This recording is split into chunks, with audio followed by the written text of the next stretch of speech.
personal protective equipment and clothing. Personal protective equipment and clothing, or PPE, refers to the equipment you will wear on site that will protect and limit your exposure to harmful hazards. It is the contractor's responsibility to identify these safety hazards and thereafter make an attempt to remove the hazards. Should it not be possible to remove the hazard, then and only then, workers with exposure to these hazards must be provided with suitable PPE. All construction sites must be declared hard hat zones. Hard hats must be provided to all employees and visitors, and no one will be permitted on site without wearing a hard hat. If any person is seen not wearing a hard hat, they must be escorted off the site immediately. Many serious site-related injuries involve workers being struck by falling objects. All construction sites must be declared foot protection zones. Steel toe-cap boots are required to be worn by all workers. These will protect your feet from being crushed, an injury that could result in you not being able to work. More specific types of foot protection must be worn in different areas of work. For example, if you are working in cement or wet conditions, the appropriate footwear to wear is gumboots. Eye and face protections such as goggles, face shields, and welding helmets must be worn in the following situations: when using jack and kango hammers, angle and bench grinders, electric drills for overhead work into brick, cement, or concrete, explosive powered tools, concrete vibrators and pokers, hammer and chisel work, brazing work, flame cutting and gas welding torches, arc welding, skill and bench saws, spray painting equipment, just to name a few. You only have one pair of eyes. Losing your eyesight will permanently disable you and you will be unable to work. Hearing protection, such as earmuffs or earplugs, must be used in the following situations: when using jack or kango hammers, angle grinders, and explosive power tools. Wood or aluminium working machines can also be harmful to ears, thus precautions must be taken when using saws, planers, and routers to ensure workers avoid permanent induced hearing loss. Losing your hearing may make it difficult for you to work and earn a living, so it is extremely important for you to look after your hearing as best you can. Hearing damage occurs over a long period of time, so every day counts. Always wear your earplugs and earmuffs.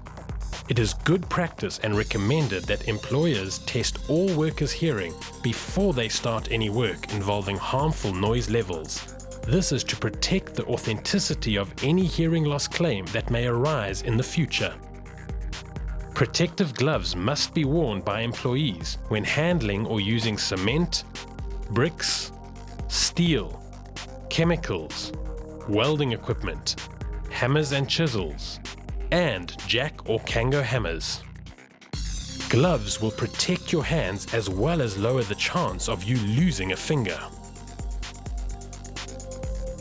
Suitable respirators must also be worn by employees when working with dry cement, hazardous chemicals, angle grinders, spray painters, and when working in dry or dusty areas.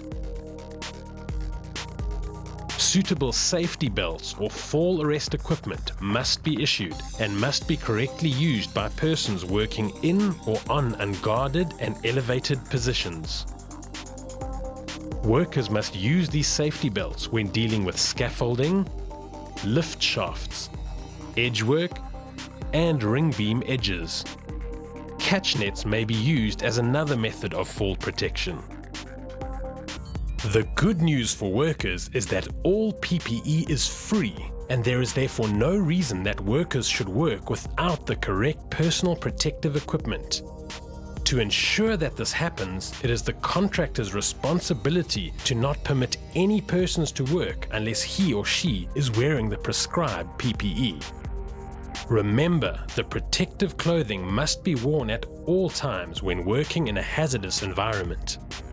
It is also up to the contractor to ensure that the PPE is in good condition and is checked regularly. It is very important that all workers are instructed in the correct use of the PPE, and records of PPE issued must be kept on file. Workers must acknowledge receipt of the PPE and must be informed that should they get injured whilst not wearing the prescribed PPE, they could lose compensation. Here is a quick summary regarding PPE and its correct use. Always endeavour to remove or reduce the risks on site before reverting to PPE. Identify the correct PPE to be used according to the risk assessment conducted. Instruct workers in the correct use and application of the PPE that they have been issued and signed for. Remember, it is the supervisor's responsibility to never allow workers to work without using their correct PPE. PPE is there for your protection. Using it correctly and at all times whilst in a hazardous environment can save you from serious injury. For more on PPE and its application, view its section in the Occupational Health and Safety Act and Regulations.